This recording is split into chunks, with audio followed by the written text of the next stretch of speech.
Bienvenidos a nuestro programa. El 2 de julio tuvo lugar la conferencia del periodista y escritor George Chaya, ofrecida conjuntamente por la Comunidad Judía de Madrid y Betel, en la congregación de Betel. El título de la conferencia era El conflicto árabe-israelí, los distintos escenarios de la región y su impacto en Europa, Estados Unidos y América Latina. George Chaya, un escritor, docente y analista político internacional de origen libanés, especializado en asuntos de Oriente Medio y América Latina. Ha asesorado a varios gobiernos iberoamericanos, organizaciones no gubernamentales e instituciones públicas y privadas de Centroamérica, el Caribe, Sudamérica y España.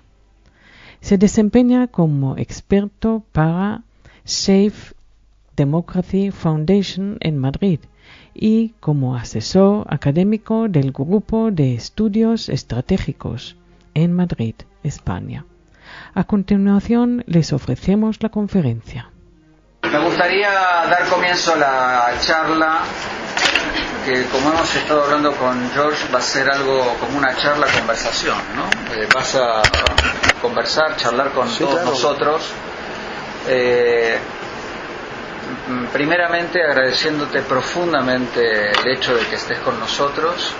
Es sinceramente un honor, además de un placer, y estamos convencidos de que la conversación, la charla que nos brindarás será profundamente útil para reflexión posterior de cada uno de nosotros. Y el hecho del tema que nos trae aquí hoy, de profunda y permanente preocupación para todo el mundo judío, cuál es la situación en la que nos encontramos en el mundo europeo, pero como también todo el movimiento actual impacta en muchos de nosotros en nuestras tierras de origen, en Latinoamérica, nos preocupa sinceramente en nuestra condición de judíos, en nuestra condición de europeos, en nuestra condición de latinoamericanos. Bueno, como saber, George Chaya es filósofo, escritor, pensador, asesor político, consultor para temas de Oriente Medio, para diversos organismos internacionales, reconocido en todo el mundo por sus escritos y pensamientos, y yo creo que pasaremos una velada excepcional escuchando tus palabras. Muchas gracias. Muchas gracias por la presentación.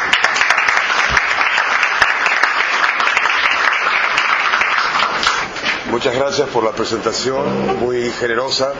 Me compromete a esforzarnos en esta reunión y a hacer un buen trabajo entre todos. Solo una salvedad, no soy filósofo. El resto hemos hecho muchas cosas a partir del periodismo, pero filósofos... pero hacer pensar sí, ¿no? Bueno, eso es lo que tratamos básicamente. Definitivamente sí, vamos a manejar esta reunión en términos de una ponencia coloquial, y luego daremos lugar a las preguntas que ustedes deseen formular, y vamos a participar con un feedback que nos permita, Dios mediante, al final de este evento en el que nos reunimos hoy, poder tomar alguna conclusión y tener una visión y un criterio que vaya de la mano con los hechos que realmente están sucediendo en el mundo, y a lo que en todo caso debemos, desde renovar nuestro compromiso moral, plantar cara ante ciertas inequidades que tal vez no son tratadas en la forma que deberían ser por las personas que tienen la responsabilidad de hacerlo, y nuestro deber, por tanto, es el de no solo marcarlas, sino llamar desde el alerta que podemos llevar en nuestras ideas y en nuestros discursos y nuestros escritos y trabajos intelectuales, sino además colaborar, despojándonos y desde la crítica, por la crítica en sí, sino aportando las ideas que debemos aportar para presentar una situación más favorable y que el mundo sea un mejor lugar. Definitivamente es lo que buscamos todos y convenimos en eso. En principio, más allá de esta introducción, yo deseo agradecerles a todos ustedes la presencia hoy aquí y ratificarles mi gratitud por la convocatoria, la invitación y el recibimiento que me han dado a todos los dirigentes de la comunidad. Nombrar a todos ustedes, algunos nombres de algunos se me pueden escapar, de modo que va para todos, para el señor Hatchwell, para los dirigentes de la casa, y desde luego, como les decía, un honor muy grande estar hoy aquí con ustedes y compartir este tiempo que vamos a compartir. Por otra parte, he tenido personalmente el gusto de conocer amigos que tal vez nos conocíamos desde una comunicación electrónica y a través de la tecnología, pero bueno, aquí hay gente a la que yo profeso mucho afecto, por caso grandes pensadores de España, como el señor don Pancracio Celdrán, amigos ya entrañables y conocidos de viajes anteriores, como el matrimonio allí de Juan Carlos Isol, mi amigo, el filósofo español, don Antonio Escudero Ríos, y otra tanta gente con la que estamos en trato, una colega de mucha valía y de mi apreciación en sus escritos, como Marta,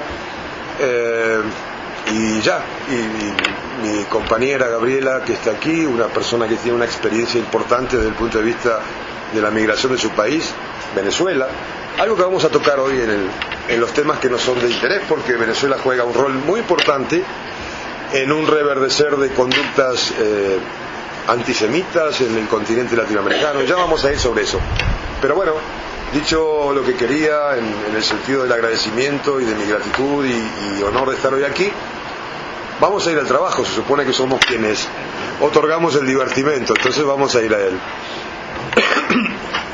Y convenimos con la señora Irit de llamar a esta conferencia el conflicto de Oriente Medio y bueno, sus repercusiones y el impacto de los hechos que se suceden en la región, aquí en Europa y desde luego en América Latina, pero yendo puntualmente a lo que de algún modo titulamos, bueno, abordando el tema del conflicto del Oriente Medio, en principio yo sostengo que debemos considerar o reconsiderar con la terminología también la visión del escenario. Esto es, no estamos equivocados si decimos que el conflicto árabe-israelí no existe como lo conocimos hace 40 o 50 años atrás. Hoy hay una reconversión, hay una alteración del tablero y el escenario que nos permite, de algún modo, a los que pensamos y desarrollamos tarea intelectual, y a mi juicio esto es así, conceptualizar lo que está sucediendo en el Medio Oriente como un conflicto del Medio Oriente en sí, pero ya no tanto como el conflicto árabe que conocimos hace 40 años entre Israel y el mundo árabe. Hoy tenemos países, hoy y hace varios años, como Egipto y como Jordania, que han firmado la paz con Israel, y desde luego que aunque sea una paz fría, bueno, ha habido avances y no hay un clima de hostilidad y no hay un clima de guerra entre Egipto, Jordania e Israel, desde luego. Con lo cual, vamos a enfocar esta situación desde el punto de vista del conflicto de Medio Oriente, y en este conflicto lo que debemos rescatar y ser muy claros desde la transmisión de la idea, desde el compromiso que renovamos en la ética y en la moral, los que desarrollamos una tarea intelectual, es ser muy categóricos en la calificación de este conflicto. Hoy lo que tenemos es ya no un conflicto árabe-israelí, como decíamos, sino tenemos un conflicto de un Estado democrático, que es Israel, reconocido por la comunidad internacional, en conflicto constante con entidades paraestatales terroristas. Me estoy refiriendo puntualmente al Hezbollah y al Yihad palestino y al Hamas en Gaza. Este sería el escenario con el que nos encontramos, a partir de estos grupos terroristas paraestatales que han de alguna manera generado Estado dentro de sus territorios o Estado. Por caso Hezbollah ha generado un Estado ilegal dentro mismo del Líbano, confrontando al gobierno institucional y democrático que podemos llamar del Estado libanés.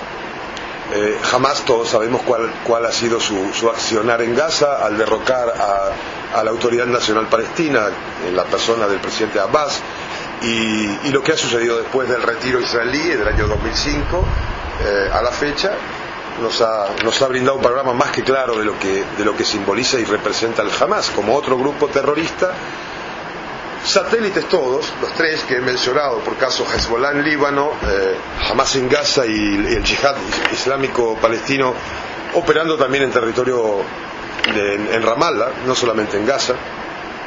Satélites todos y brazos ejecutores de los sistemas y los regímenes perversos de la región. Me estoy refiriendo puntualmente al régimen de los mulá iraníes y me estoy refiriendo puntualmente al Baas sirio. Estas dos entidades terroristas oficiales encarnan gobiernos en la región y aquí es donde estamos en problemas, aquí es donde vemos que debemos abordar la cuestión con la seriedad que el caso nos lleva, porque los últimos años nos ha ofrecido el accionar de estos dos regímenes autoritarios, teocráticos y fascistas, nos han ofrecido conflictos de baja intensidad y nos han dado gran número de muertos al mundo. Ustedes se preguntarán por qué un libanés habla de estas cosas, es tan categórico en sindicar de pronto a un Estado terrorista como lo hago en referencia a Irán o a Siria. Definitivamente porque defender a Israel o apoyar a Israel tiene quien lo defienda, pero apoyar las políticas del Estado israelí, apoyar básicamente la predisposición de Israel a llevar adelante la paz con los palestinos, tiene que ver con apoyar a la civilización judeocristiana y con apoyar, sin lugar a dudas, al bastión de lo que es la democracia y el modernismo en la región. Es decir, apoyamos a Israel y estamos apoyando al mundo moderno, porque definitivamente estamos confrontando al antimodernismo, a la violencia, a la intolerancia y a la violencia que ha generado muerte en Medio Oriente, que ha generado destrucción y que sigue haciéndolo a partir de estas conductas de exportar terrorismo tanto de Irán como Siria. Yo vengo de una región donde el apellido de mi familia está registrado por los últimos 450 años en la montaña de Shuf, en Líbano. Y puedo asegurarles que... ¿Se oye mal? Sí, no se te escucha bien y... No hay problema, yo no tengo inconvenientes. Puedes sentar en la mesa. Soy un cristiano cultural, les pido que no me confundan con un pastor evangélico.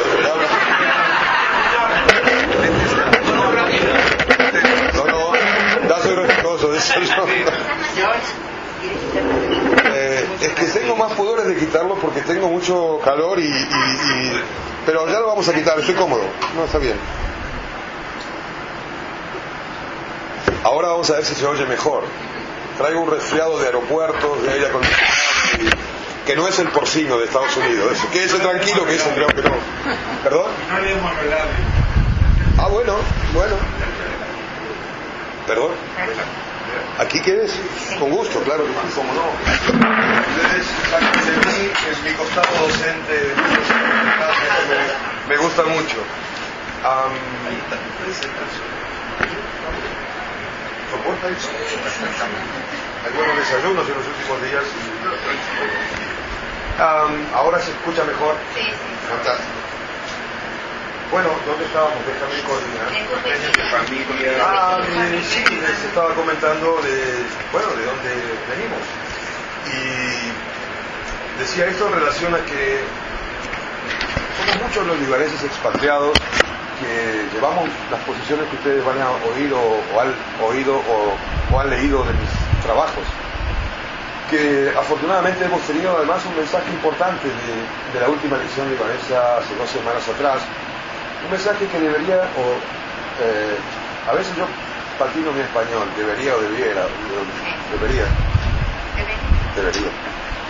ser receptado por la comunidad internacional, particularmente por la Unión Europea, en el contexto real de lo que significa el resultado de la última elección en Líbano. Infortunadamente no vemos que haya sucedido eso, y lo que, ha quedado diluido un hecho que tiene una significación muy muy particular, como el mensaje que dio la ciudadanía libanesa diciendo no al terrorismo, y sí una aproximación para el nuevo gobierno a diálogo de paz con Israel, a diálogo de paz también con Siria, ¿por qué no? Infortunadamente la Unión Europea y la comunidad internacional y la otra costa del Atlántico tal vez no han interpretado todavía este mensaje tan importante en haber derrotado en las urnas a Hezbollah. Es algo que es muy relevante y esperemos que no se diluya como se han diluido tal vez algunos movimientos en Líbano del año 2005 y la revolución de los cedros y demás. Pero para no apartarnos y vuelvo a lo que les decía, muchos somos los que pensamos que apoyando al Estado de Israel estamos confrontando con la ideología del terror, con la cultura de la muerte. ¿Y cómo lo vemos a esto en el mundo árabe? Bueno, hay debates que no se dan en el mundo árabe, que sí se dan en Occidente, tal vez erróneamente o porque todavía no han alcanzado un estado de maduración en la interpretación de lo que ocurre en el mundo árabe. Por caso, en el mundo árabe hay un debate que no se da, y es la diferencia entre el Islam y el islamismo.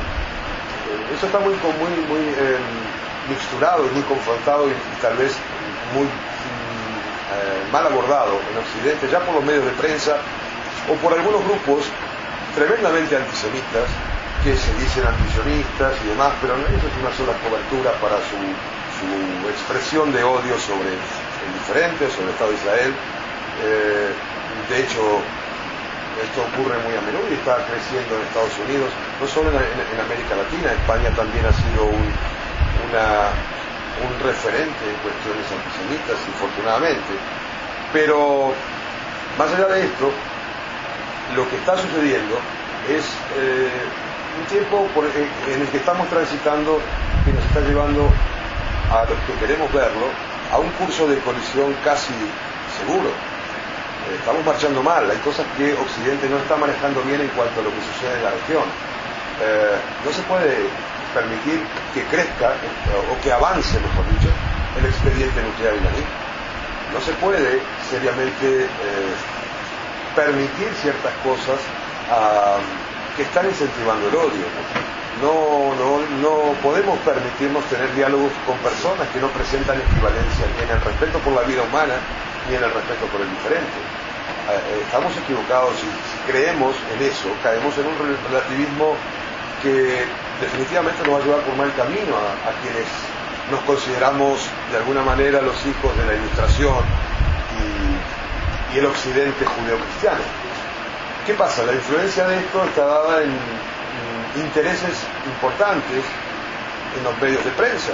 Esto se aprecia en España, esto se aprecia en Occidente y se aprecia mucho, peor aún en Latinoamérica. Hay muchos intereses que, engrasados por el petróleo y el petrodólar iraní, están llevando a los organismos supranacionales a situaciones embarazosas, de las cuales no solo no pueden despegarse, sino que generan un descrédito importante en lo que a su esencia de creación y de ejecución deben mostrar, por caso la ONU. Y lo mismo para la Unión Europea. La Unión Europea debería en este tiempo, donde hay un régimen que está amenazando a diario con acabar con un Estado, con asesinar a millones de personas, la Unión Europea debería ser muy clara y si va a ser una entidad que se dedique a los negocios, se lo aceptamos, y se dedica a los negocios. Pero si va a ser una entidad que nos va a llevar con un doble discurso, defendiendo los derechos humanos por un lado, apoyando tibiamente a las democracias que están emergiendo, por caso Irak o Líbano, y a una democracia constituida como lo es el Estado de Israel, deberá hacerlo con firmeza, deberá ser inapelable en sus políticas desde lo moral, deberá tener claridad y es tiempo de que seamos claros. Hay muchas cosas por decirse con estos regímenes criminales del Oriente Medio, criminales porque lo dice la justicia de muchos países. No pensaba hacer un marketing, ni voy a hacer un marketing, pero yo he editado un libro hace 2 meses en la República Argentina que tiene que ver básicamente con esto, con la justicia argentina se ha pronunciado en la investigación de 2 de los crímenes más horrendos en la historia de ese país. Me estoy refiriendo puntualmente al ataque exactamente, la Embajada de Israel, sí señora, en 1992, y el otro que fue en la Mutual Israelita en la AMIA, en el 94, del que ahora en unos días se van a cumplir un nuevo aniversario. Bueno, la justicia argentina ha sindicado como ideólogo de estas acciones a este régimen precisamente, criminalizándolo y en 2006 un amigo, un apreciado profesional que dirige la unidad fiscal de la investigación de AMIA, el fiscal Nisman, logró que en Marruecos la reunión del 2006 de Interpol se autorizara y se pidieran los alertas rojos para 8 funcionarios iraníes involucrados. Entre ellos tenemos a alguien que hoy el mundo, o algunos medios de prensa del mundo, lo están mostrando como oposición a un criminal como es Ahmadinejad. Me refiero a John Musavi. Musavi es exactamente lo mismo, solamente que uno es, por decirlo en términos más coloquiales, uno huele a perfume francés, el otro tal vez a una mala imitación, pero ambos son lo mismo. Es decir, no debemos en Occidente creer que Musavi es la oposición a un régimen perverso que se instauró en Irán con el advenimiento de la Revolución Islámica en el 79, a partir del retorno de Khomeini a Teherán. Lo que vemos en Irán actualmente puede ser de que la voluntad de la gente, el deseo de la ciudadanía iraní vaya por flexibilizaciones ya en materia económica, como una apertura mayor a los mercados, como tal vez una apertura a la privatización en lo que hace a las empresas, y que estas dejen de ser de alguna manera fiscalizadas y manipuladas por el Pasdarán iraní, por la Guardia Revolucionaria. Esto en el ámbito económico, en cuanto a las reformas que podría plantear Musavi, y en el ámbito de las libertades, los derechos humanos y el respeto por la dignidad humana. Sí, los movimientos de oposición plantearían una flexibilización en cuanto a los derechos de la mujer, por caso, o de la libertad de expresión también, pero no hay que confundirse. Cuando leemos en los periódicos o vemos en las agencias de noticias que es la oposición iraní, la gente quiere alguna cosa que va un poquito más allá, pero no hay tal oposición. Nadie está planteando hoy en Irán, desde luego que no lo hace Ahmadinejad, pero mucho menos lo va a hacer Musavi, modificación al régimen o a la revolución. No nos engañemos con eso.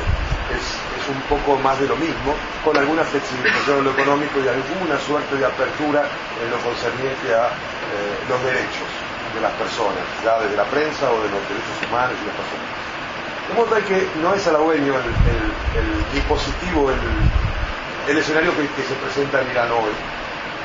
Y siguen manejando desde Teherán a sus satélites terroristas en sus guerras de baja intensidad con Israel. Esto sucedió en 2006 entre Hezbollah e Israel y volvió a suceder en 2008 entre Hamas e Israel, en lo que conocimos como la operación de plomo fundido.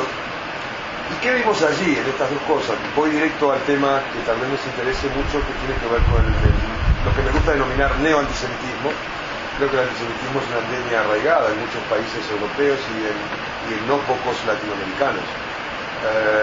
De modo tal que prefiero conceptualizarlo como neoantisemitismo, aunque vaya cubierto, como decíamos recién, o pretendidamente encubierto de antisionismo. Vimos que en estos conflictos que hablábamos recién han tenido dos funcionalidades y dos utilidades. En principio, una, la de congelar de alguna manera y colocar en stand-by un avance que se veía en Naciones Unidas respecto de las sanciones sobre el expediente nuclear iraní. También un avance que venía siendo fogoneado por la Unión Europea, es cierto, para con la Asociación de Energía Atómica, que de alguna manera iba a presentar en esos tiempos algún escollo al avance del expediente nuclear iraní. Bueno, Irán tiene sus tentáculos, lanzó ambas guerras en sus momentos. Ninguna de las dos guerras tienen en esencia que ver con lo que la retroprogresía europea o la izquierda latinoamericana, si ustedes quieren, una izquierda vetusta, vieja, dogmática, que se ha quedado en las cuestiones de los años 60 y no ha crecido, no ha evolucionado. Está claro que yo en mis años jóvenes he militado en la izquierda. No estoy absolutamente de acuerdo con la izquierda actual y creo que se ha convertido, como dicen ustedes aquí en España, en hueca y boba. ceñida a parámetros de la antigüedad, a cuestiones vetustas.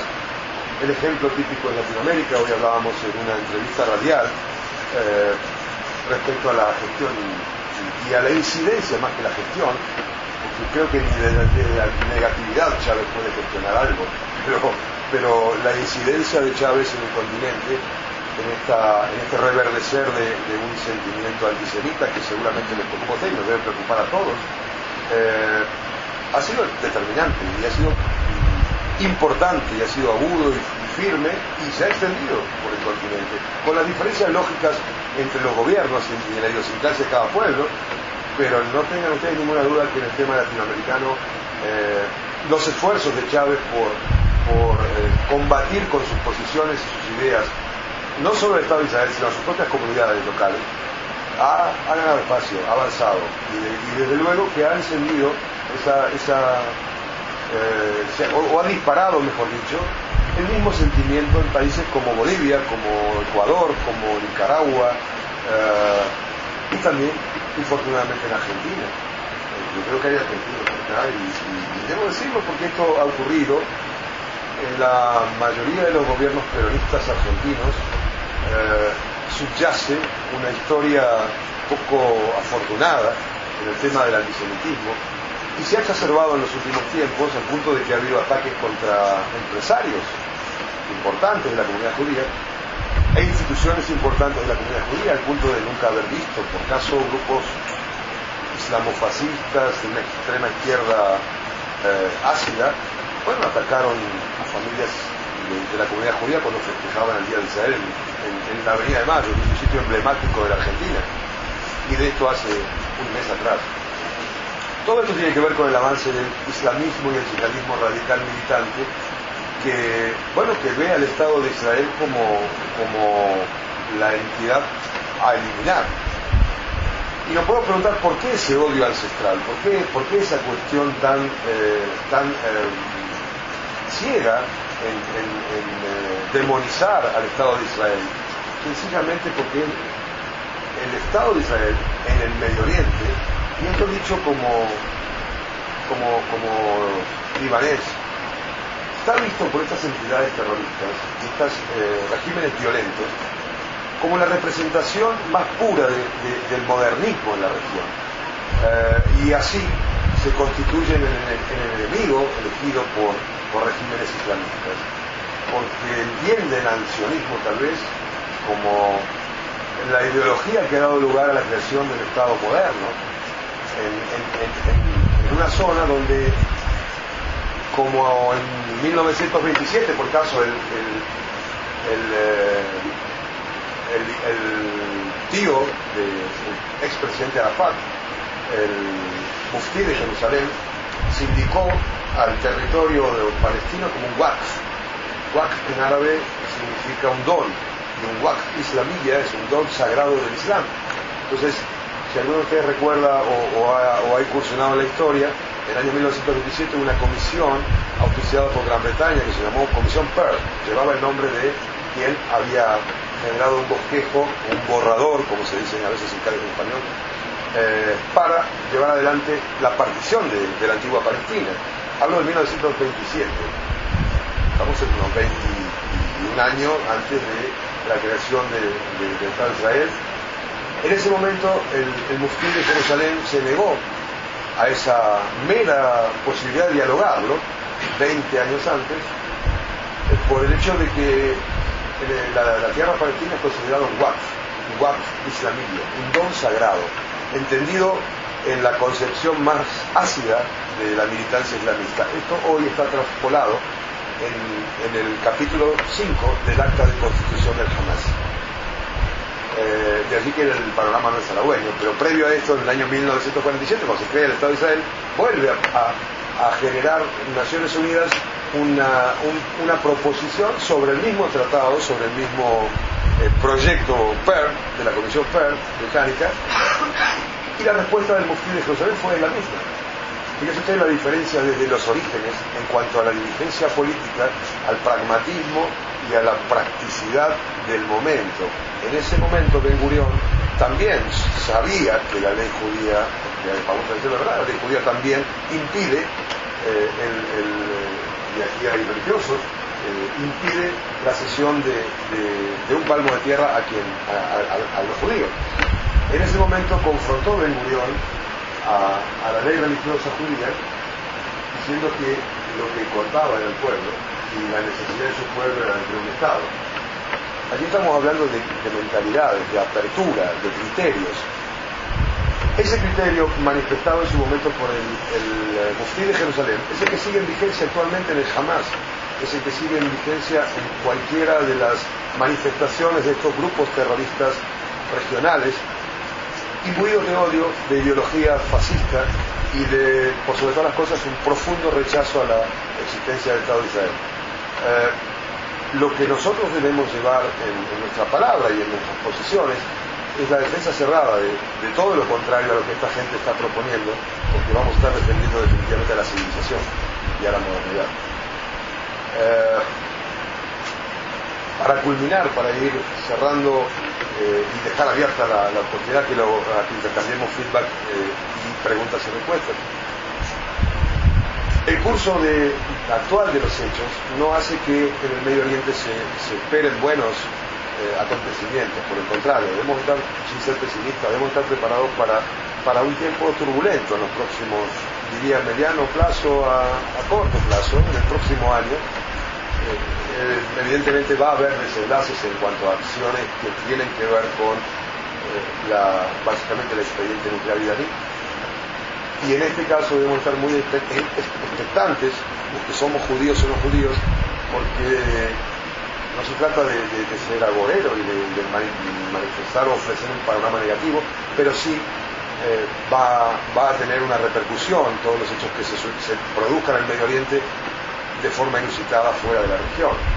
Y en esto es donde debemos estar preparados, fortalecer las convicciones, porque estamos definitivamente en una guerra ideológica, estamos inmersos en una guerra ideológica y hay que internalizar esta cuestión. No se trata, mis palabras no están tratando de que ustedes apoyen, soporten o de alguna manera generen el apoyo a una invasión militar o a una intervención militar. De ninguna manera, yo no estoy proponiendo hoy aquí bombardear un pueblo y nada por el estilo, pero sí debemos tener claro que las políticas de la nueva administración estadounidense, y fortunadamente,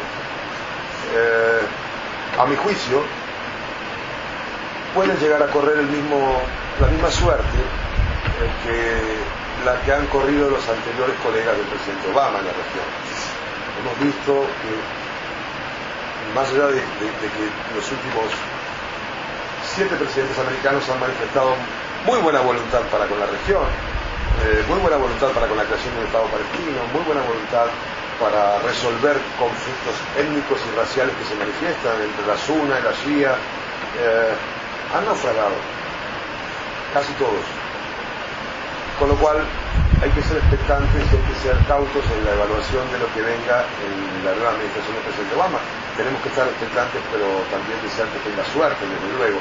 Pero cuando uno se convierte en una persona positiva, pero informada, a veces nos convertimos en escépticos en algunas cosas.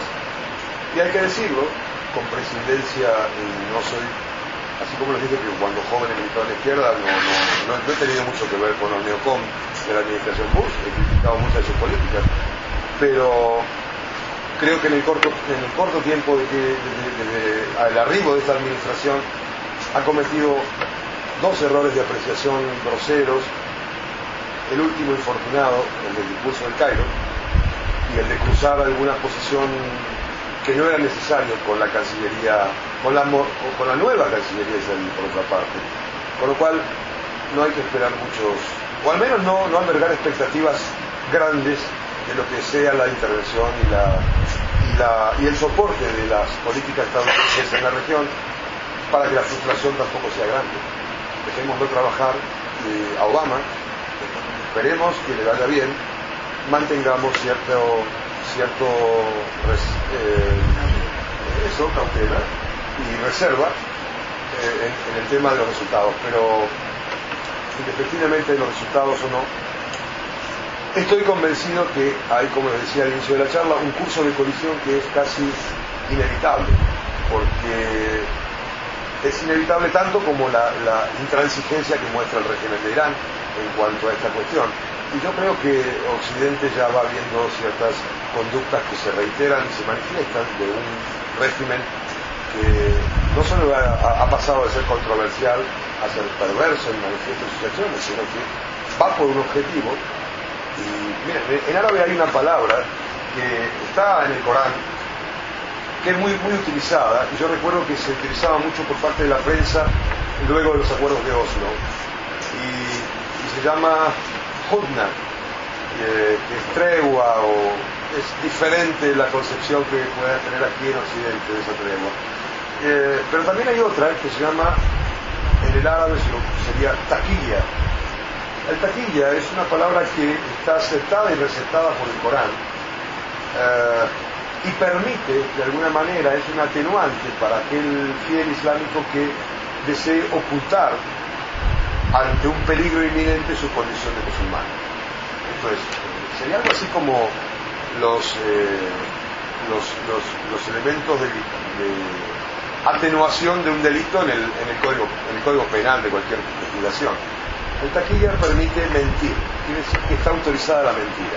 Si hay alguien en el mundo islámico, porque no es árabe únicamente, sino que es persa, pero sí es un fanático islámico, si hay alguien que no hace uso del taquilla, es Ahmadinejad. Lo que Ahmadinejad dice es lo que quiere hacer realmente.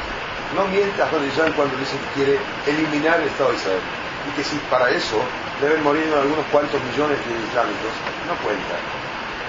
Entonces, esta manifestación clara, contundente, inapelable, debe ser tomada en cuenta. Y está en nuestra responsabilidad, en tantos ciudadanos de cada país, de cada quien, o de la militancia, o de lo que se entienda como la ciudadanía que ejerzamos en diferentes lugares donde podemos vivir. Es nuestra obligación clarificar este tema para que nuestros líderes de los diferentes países a los que pertenecemos lleven adelante políticas claras, como decíamos hoy, moralmente, éticamente inapelables para confrontar con los dissidentes.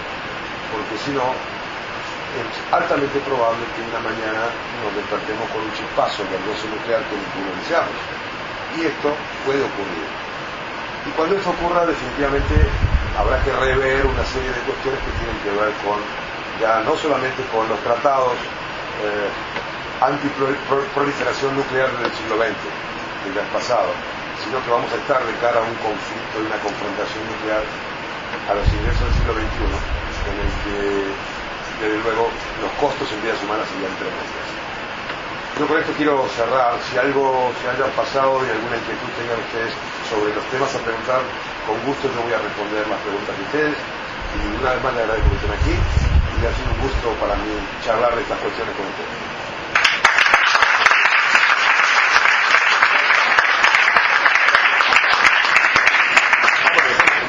Me gustaría hacer un comentario durante... Alguien lleve el turno. Voy controlando un poco los turnos, entonces levantando la mano intentaré... Alguien lleve el turno. Vamos a ver, yo soy por naturaleza optimista, digamos, ¿no? O por lo menos, si ya sabemos qué es lo peor que puede pasar, me gustaría también tener una idea de qué es lo mejor que puede pasar. Si lo mejor que puede pasar es muy pobre, ahí estamos realmente el problema. Entonces, la pregunta o el enfoque mío sería lo siguiente. Independientemente de lo que pase en Israel, sabemos que los islamistas nunca van a ver con buenos ojos a los judíos, que ya digamos sería difícil de hacer. Por otro lado, respecto a la visión que Europa tiene de Israel y los judíos, obviamente es real que es desproporcionado, es decir, 20 muertos en Israel tienen un efecto más grande que 1 millón de muertos en cualquier otro tiranía del mundo. ¿Cuál es la pregunta? La pregunta es la siguiente. Supongamos un escenario donde se logre un Estado palestino. ¿Bien? Que puede ocurrir, un año, 2 años, lo que sea. ¿Tú crees que eso serviría de alguna forma como para quitar de argumentos a Europa contra Israel, contra el judaísmo, Mira. o no importa lo que pase en Palestina, independientemente de eso, ya se van a buscar otro motivo para que sigamos siendo los malos. Ok, a tu optimismo, yo solo voy a responder con mi optimismo, sin manejar información privilegiada, que no la manejo, pero sí con alguna información, lo cual me convierte en un optimista informado, que no es tan optimista. Fíjate, lo que ocurre en este sentido no tiene que ver con Israel. La fobia del Estado de Israel no tiene que ver, existiría a partir de una ideología islamista, aún, fíjate lo que te voy a decir, aún si el Estado de Israel integrara la Liga Árabe, aún si un Estado palestino independiente existiera hace 60 años, no tiene que ver con la creación del Estado palestino a la que yo apoyo, desde luego, y conviviendo en paz con Israel, con fronteras delimitadas y reconocidas por la comunidad internacional. No tiene que ver con eso, tiene que ver con una cultura del odio, tiene que ver con un sector de ese islamismo radical que secuestró una religión que se llama Islam y que a través de regímenes dictatoriales ha elegido un enemigo externo al que saca de su chaqueta militar cuando le conviene, que se llama Israel, para sostenerse en algunos casos en el poder en detrimento de sus propios ciudadanos. Estoy hablando por casos de Siria. El régimen Baas ha sometido a sus ciudadanos por los últimos 40 años. Los ha masacrado cuando se ha levantado contra el gobierno, como por ejemplo las masacres en Hama, de 30.000 ciudadanos sirios en 5 días, muertos por un general que es el tío del presidente actual de Siria.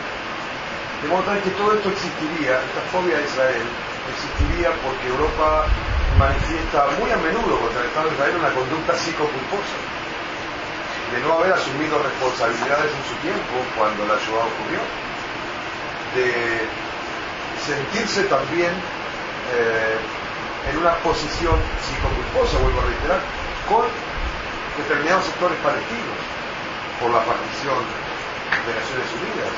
Hay una Europa que no es clara en su mensaje. Por eso lo que usted ve lo va a ver aún con un Estado palestino independiente. Porque además hay una fobia contra el judío. Esto hay que decirlo. Hay un profundo sentimiento de rechazo. Cuando usted escuche que le dice, mire, yo soy antisionista, yo no soy antisemita. Esto es aberrante. Tiene que ver con la teoría paternalista del buen salvaje. Es cavernícola. No puede existir nada sin el Estado de Israel. Para el pueblo judío, el Estado de Israel es la referencia, es su hogar nacional y está constituido, sea usted más o menos sionista que cualquiera que esté aquí dentro, con las diferencias de posiciones que las comunidades judías tienen, que son de izquierda o de derecha, eso ocurre. Al final del camino, sea de izquierda o de derecha, lo va a unir el mismo sionismo y la misma posición de defensa del Estado de Israel, creo yo. No tiene que ver con eso. La posición del antisionismo manifiesta es la vergüenza del odio ocultado, pero a la vez es esta posición que yo le digo, es no cavernícola, es una teoría paternalista del buen salvaje. Decirles, mire, ¿cómo yo voy a ser antisemita, señor, si no soy semita? No puedo ser. Eso es lo que dicen los líderes religiosos islamistas, cuidado. Este es el discurso que llevan ellos. Y han secuestrado diversas comunidades en Europa. El problema es ese, no cuenta que Israel haga bien las cosas, no cuenta que Israel no haya participado en gasear a los kurdos y que haya sido Saddam Hussein, no cuenta que Argelia haya gaseado en los 60 a Marruecos, no cuentan ciertas cosas en el mundo árabe, porque sí cuenta el odio de Israel. Por lo cual, no espere usted que cambien las conductas, suelo ser muy incorrecto yo en mis charlas, de diarios como El País. No espere que cambie la conducta del señor Miguel Muñoz, colega español, acreditado en Jerusalén. Yo he tenido una conferencia de prensa el año pasado con él, y con gente de la BBC y en Jerusalén, y le he dicho, si él viviera, si él está viviendo en Teherán, seguramente que no podría escribir como escribe desde Jerusalén, criticando al Reino Unido. O colegas conocidos como manifestadores. Bueno, usted no espere que el país cambie y diga, qué bien, vamos a aplaudir a Israel porque los palestinos tienen que estar. No, señor, tiene que ver con una ideología estimulada, exacerbada y fomentada con dinero de alguien que no debemos olvidar, los saudíes también. Cuidado que no estamos hablando solo del chiismo. Tenemos un problema también que Europa definitivamente lo ignora. No es que no lo quiera ver como el caso persa iraní. Cuando hablamos de wahabismo y salafismo, cuidado, estamos hablando de grupos terroristas como Al-Qaeda. Tanto o peor que los chiíes y la expansión chiita en el Golfo. De modo tal que no va a haber cambio, no espere cambio. Aunque le vuelvo a insistir, aunque existiera el Estado palestino hace 60 años, ocurría el mismo contexto. Sí, has tocado en última instancia un tema que justamente quería apuntar, que no hay que olvidarse de Arabia Saudita, porque es fundamental también. Desde luego. Y permíteme que cambie el nombre de Europa por Eurabia, porque en este momento yo considero de que ya Europa dejó de ser Europa. Y respecto a ese tema, yo no sé en qué te basas en que hay ciertas esperanzas de que Europa cambie cuando todo es una cuestión del poder hacia oro negro.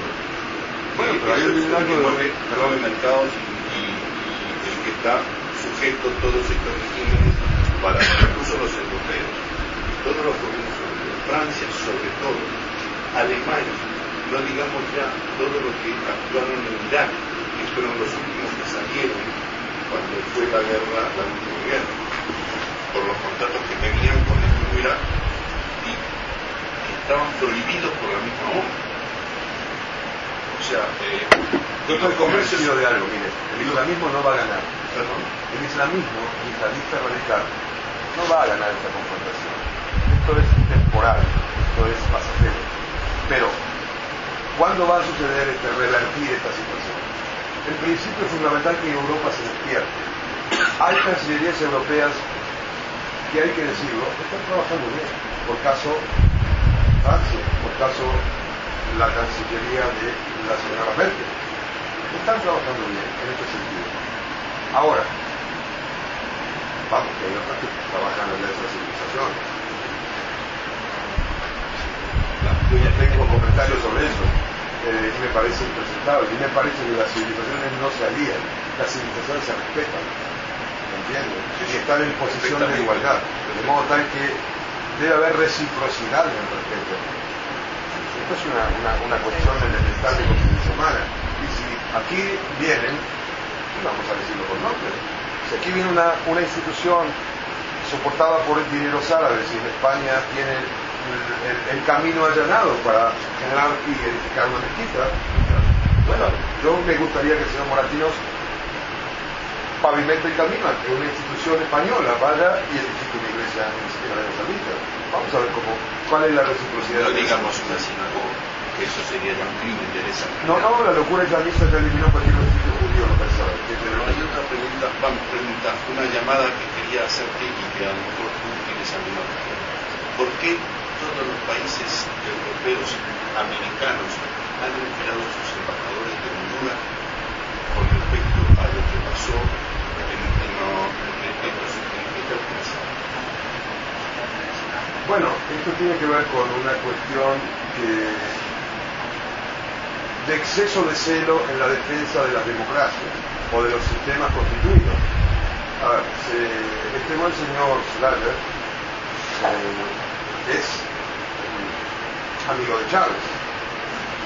No se olvide usted que Chávez fue destituido en un momento y luego fue restituido por una situación similar. Y la doctora Morales le puede decir cuánto hace que sus conciudadanos sufren este exceso de celo por preservar la democracia. Esto tiene que ver con gobiernos que han llegado a la Chávez han llegado por el voto, por el ejercicio ciudadano del sufragio, han votado y han sido electos por el voto, con lo cual podemos decir que son gobiernos elegidos democráticamente, pero no tenga usted ninguna duda que sus conductas no tienen nada que ver con lo democrático. Entonces, hay gente como los terroristas islamistas que se sirven de los sistemas del marco jurídico y legal de las instituciones cuando les son cuando les generan un beneficio. A partir, fíjese usted lo que ha pasado en London con las bombas en los buses. No lo quiero llevar de un sitio a otro programáticamente, vamos a seguir en América Latina. Hay una segunda generación de sindicalistas manifestada, nacieron en Londres. Bueno, cuando investigaron las familias de esta gente, ya hay una tercera generación, ya pasamos la segunda cómodamente, pero los líderes islamistas residentes en los barrios periféricos de Londres, por caso un sheikh fue deportado después en un gesto realmente inteligente del gobierno británico, inventaron lo que después proliferó en el mundo y significó la palabra islamofobia. Muchos de ustedes habrán escuchado esa palabra, que pretende de alguna manera insertarse en el marco de las instituciones democráticas de los países europeos cuando reciben un ataque de estos grupos, o un freno, no un ataque, un freno a las actividades antidemocráticas y terroristas que llevan adelante las instituciones islámicas, en algunos casos ganadas por el yihadismo. Bueno, esta gente hace uso de su derecho democrático, gritan como histéricos, se rasgan los vestidos y no me dejan expresar. Entonces, pasa lo mismo con este caso de Zelaya. Echan mano a la institución democrática cuando les conviene, cuando no son dejadas y avasalladas precisamente por políticas como la de este señor, como la de Chávez, como la de Morales, como la de Ortega en Nicaragua. La de Castro. Bueno, tenemos el ejemplo, 50 años y más de indignidad, 50 años y más de crímenes, y si usted recorre América Latina, todavía van a encontrar esta cultura que me gusta denominar psicobolche, que mira salarios estadounidenses, tecnología israelí, y se trata generalmente con dedicación israelí o usa la confianza, que son israelíes en sus orígenes, y bueno, pero ahora en Cuba. Y los quedaste con el último modelo de células, que seguramente la Universidad de Tel Aviv o de Jerusalén, algunos de sus ingenieros tuvieron injerencia en algún chip que lleva esa célula. Pero estas buenas personas tienen esa cosa dicótoma. Esto pasa en Latinoamérica. Latinoamérica es un continente complicado en ese sentido. Hay mucha cosa burguesa, pero acompañada de mucho amor a la casta. Una cosa un poco rara. Allí yo creo que entenderíamos la existencia de esa esquizofrenia argentina, sí. Que, bueno, todas las elecciones argentinas ganan lo mismo.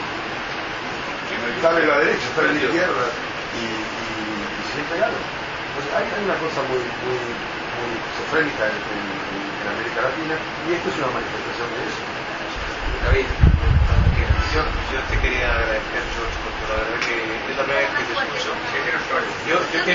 Yo quería simplemente agradecerte, porque es la primera vez que tengo el placer de escucharte. Me encanta tu lucidez, claridad de ideas, y aparte de soltarte algún piropo, quería hacerte alguna pregunta. Y la primera pregunta es, o la única pregunta para dejar también tiempo para más preguntas, es ¿cómo está la comunidad libanesa de la diáspora en su perspectiva hacia Israel? ¿Eres un caso único? ¿Existen otros? Entiendo que no es fácil hablar, en nuestras propias comunidades judías no estamos siendo lo dinámicos que debiéramos. Yo creo que aquí tenemos un reto importante que todos tenemos que asumir, cada uno de nosotros debemos luchar en esto, y yo estoy de acuerdo contigo que se debe ganar y no hay otra. Tenemos que ganar esta batalla y la tenemos que ganar nosotros. Estamos aquí dedicando tiempo a escucharte hoy. Cada uno de nosotros tiene un rol que jugar. Me gustaría saber más sobre lo que hace esa comunidad libanesa en el exilio, que desafortunadamente tiene a su país en una nueva guerra de rivalidad con Hezbollah, y por suerte ahora estamos en otra situación desde hace un par de semanas, pero la batalla tampoco ha terminado. No, claro, el poder sigue estando en las armas de Hezbollah. Mira, debemos ser honestos, y mi respuesta va a ser honesta. No somos muchos los libaneses que llevamos esta línea de ideas. Sí, afortunadamente, y despojado de cualquier arrogancia, somos pocos pero muy bien conceptuados por los no libaneses. Por caso tenemos referentes en Estados Unidos, el doctor Walid Fares, no sé si alguien ha leído algo de Walid. Bueno, Walid es uno de nuestros referentes en la diáspora, desde la claridad y brillantez de las ideas. ¿Nassim Taleb? Sí, pero está considerado un arabista que... Vea, yo voy a ser muy claro para que todos entiendan nuestras posiciones en Líbano, voy a resumirlo. Si hay algún abogado aquí dentro me lo va a entender. Los abogados dicen que existe media biblioteca que lleva una posición sobre un tema y hablando jurídicamente, y otra media lleva otra posición. Bueno, en Líbano nos dividimos los cristianos en que una media biblioteca dice, señores, étnicamente y racialmente no somos árabes, somos fenicios, esos son los franceses. El resto, la otra media biblioteca sostiene que sí que somos árabes. Nosotros, los que estamos en esta suerte de exilio, en rigor, no me voy a Líbano desde 1987 y no voy por cuestiones de seguridad, no tengo ni teníamos ninguno de nosotros impedimentos jurídicos para ingresar. Pero obviamente si vamos somos un canario de gato para Hezbollah, es decir, no le vamos a dar el gusto al enemigo, como dice el filósofo y amigo de Antonio Escudero, al enemigo nada. Y sabemos que tenemos grandes posibilidades de no superar el aeropuerto de Beirut, entonces ¿para qué vamos ahí? Pero los que estamos en estas posiciones nos mantenemos como respetuosos del arabismo, nos mantenemos como respetuosos de que sí estamos insertos en el mundo árabe, que hablamos el árabe, que comemos comida árabe, que escuchamos música árabe, pero también respetuosos del arabismo. Decimos que el Líbano fue conformado por un mosaico de etnias y religiones muy grandes, hoy hay 18 confesiones en Líbano, 18 sectas, y que respetamos a todas ellas, pero nos consideramos fenicios, nos consideramos occidentales, y consideramos que Francia es la madre patria, aunque no estamos ya demostrados por Francia. Francia ha perdido mucho de sus viejos logros, y nos consideramos cristianos culturales, no somos cristianos de estos, vamos a encender velas a la iglesia ni nada por el estilo, somos casi laicos de Dios. Y bregamos por la paz tanto como con Israel como con Siria. No tenemos problemas con el pueblo sirio. El pueblo sirio es un pueblo al contrario que tiene su propio problema y está juzgado por un régimen rígido, férreo y criminal hace 40 años. Pero sí denunciamos la ocupación siria cuando el islamismo interno del Líbano denuncia y ataca todo lo que tiene que ver con Israel. Nosotros decimos que Israel no es un problema para el Líbano, que nunca Israel ha sido un agresor primario del Líbano. En ninguna de las guerras que Israel debió librar ha sido un agresor primario, absolutamente ninguna. Quien lleve la posición diferente, bueno, correrá por cuenta de él y manifestará un apoyo al terrorismo, porque esta es el marketing, la publicidad del terrorismo islamista en la región, que ha utilizado el Líbano como territorio de guerra contra el Estado de Israel. Esto es una endemia que padecemos los libaneses desde el año 1969, cuando en el acuerdo del Cairo, por medio de los hermanos árabes y de la Liga Árabe, se eligió al Líbano para ser el territorio desde el cual la OLP y Arafat iban a lanzar su guerra de liberación contra Israel. Esto sucedió en el 69. Pocos años después, los palestinos quebraron, incendiaron los ríos, las montañas y la tierra libanesa. Cuando entraron de Jordania, siendo masacrados en septiembre de enero, exactamente. Y el gobierno libanés de ese entonces, un gobierno tremendamente ya entreguista, infortunadamente les permitió ingresar armados. Y ellos establecieron, miren, nada es casual en Medio Oriente. Lo que hoy sucede con Nasrallah y Hezbollah es lo mismo que sucedió en los 70 con Arafat y su OLP, o el Fatah. Es absolutamente así. Lo único que cambia son los rostros, las historias se repiten igual. Antes estuvo todo de alguna manera subvencionado, soportado y apoyado por el panarabismo de Abdel Jamal Nasser, que venía de la década de los 60, el presidente egipcio.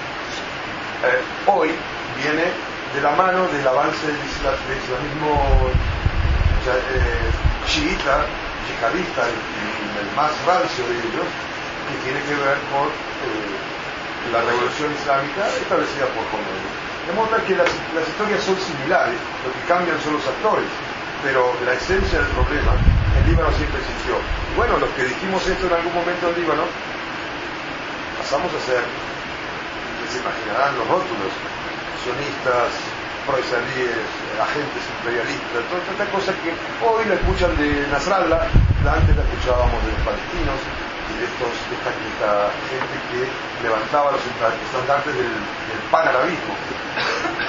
El problema es muy sencillo.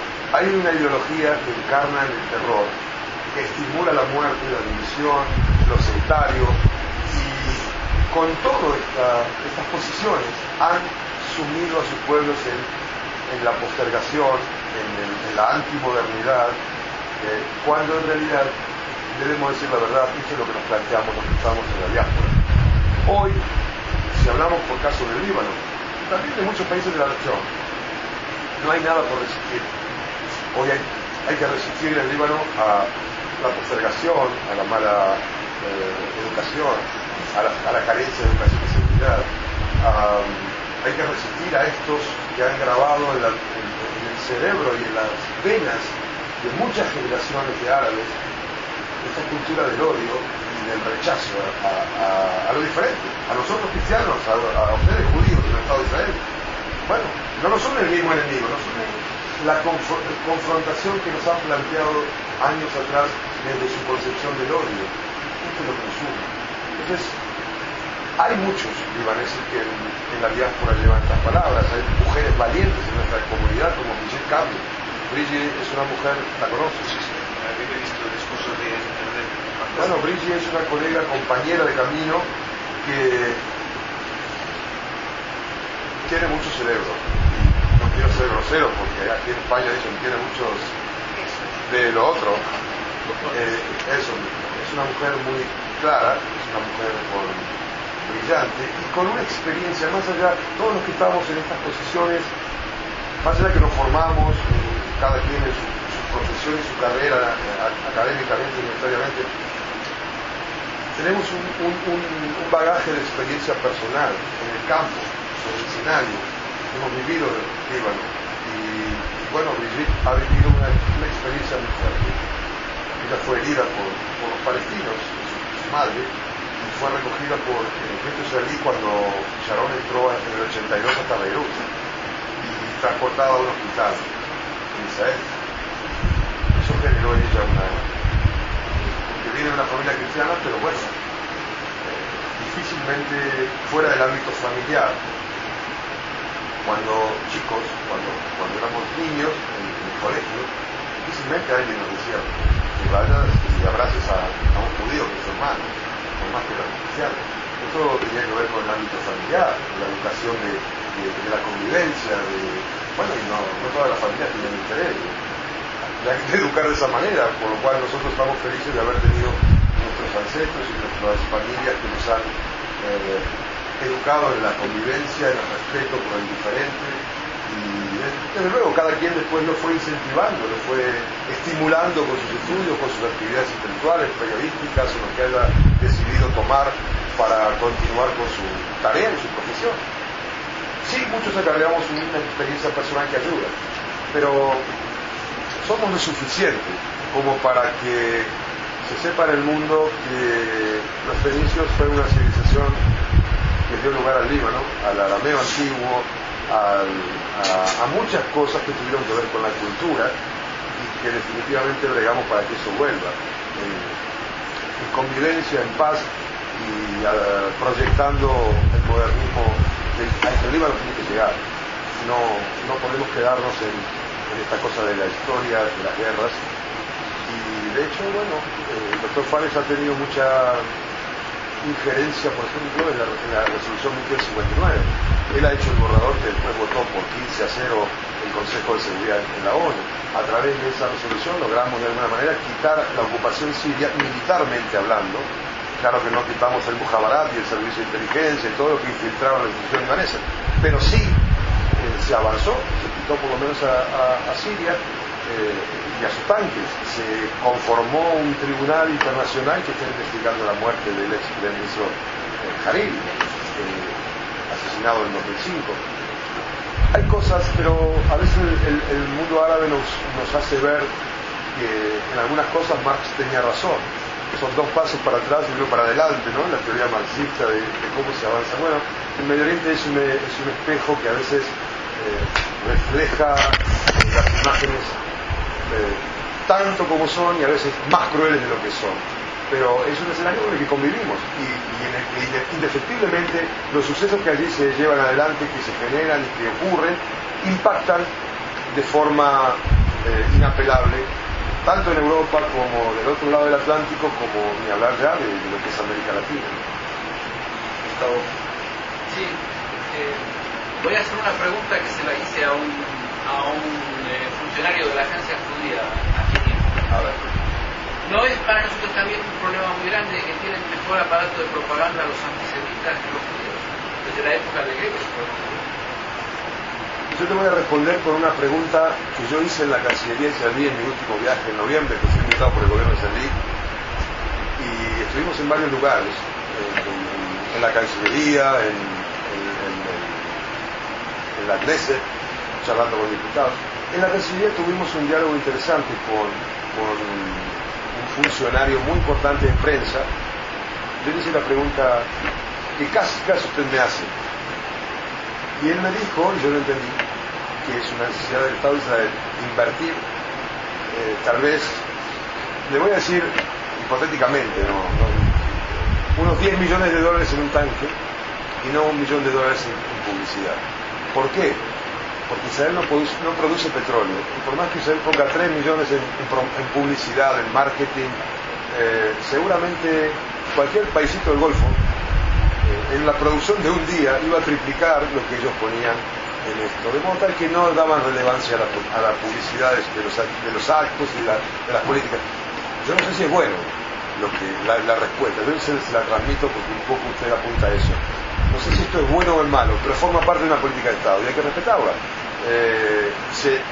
Definitivamente eso ha generado momentos difíciles, de mucha mala prensa, de muchos periodistas que ganan 500 euros y andan en un bien o tienen una casa de $300.000 en Europa. Y usted dice, esto no puede ser, algo está fallando. Bueno, llegan bien los dineros desde el Golfo, pero Israel se mantiene en una posición histórica, le diría, y que conforma una política de Estado.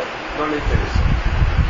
Sí, pero eso en la era de Internet tiene un remedio también. Claro. Porque si tienes una diáspora de 6-7 millones de judíos y digamos que la mayoría tiene una intensidad hacia Israel y quiere dedicarle media hora al día a ser activo, eso hoy en día tiene remedio. No tenía hace 10 años.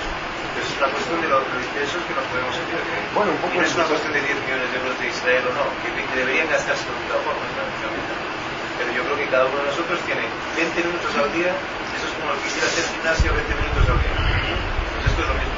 Bueno, eso tiene que ver con el compromiso de la identidad y demás, y el aporte que cada quien, a lo mejor cuando yo les decía anteriormente que el papel que jugamos nosotros es que tenemos que fortalecer, no se entendió lo que quise transmitir, básicamente esto es lo que yo transmito. Cada quien tiene su puesto, estamos en guerra ideológica, señores. No nos pongamos nerviosos, pero sí es una guerra que es imposible, es inevitable librarla, porque la plantea así el oponente y el enemigo. Y tanto como inevitable librarla es imposible perderla. No nos podemos dar el lujo como civilización judeocristiana, como occidente, que lleva los valores de la libertad y la democracia, personificados en el ser humano. No nos podemos dar el lujo de perderlo, mucho menos de perderlo. La crítica al expresidente Bush, esta crítica que yo suelo hacer, como que está llevándose todas las críticas, esta crítica que yo suelo hacerle es tremendamente incorrecta para manejar ante un auditorio, pero esto es la verdad del escenario de Medio Oriente. A quien le sirva, que lo tome y que lo guarde. Y aquí no, tiene el derecho de disentir con mi pensamiento. Fíjese cuando Bush en 2002 declara ganada la guerra en Irak. La CNN... Bueno, normalmente cuando hacemos una presentación, se hace una presentación de vuelta, alguien hace un resumen. Yo no me voy a atrever a hacer semejante barbaridad porque después de una comida estupenda, lo peor que puede pasar es que te tomes algo al final que te deje un sabor amargo, con lo cual no voy a hacer eso. Lo único es darte las gracias. Por lo menos a mí creo que es el sentido de todos, es una sensación de profundo agradecimiento por tus palabras, por las sensaciones permanentes de estar pensando e imaginando cosas y porque nos sentimos absolutamente congraciados con el hecho de que estés con nosotros. Esperamos que tengas otra oportunidad para venir y desde ya muchísimas gracias por estar.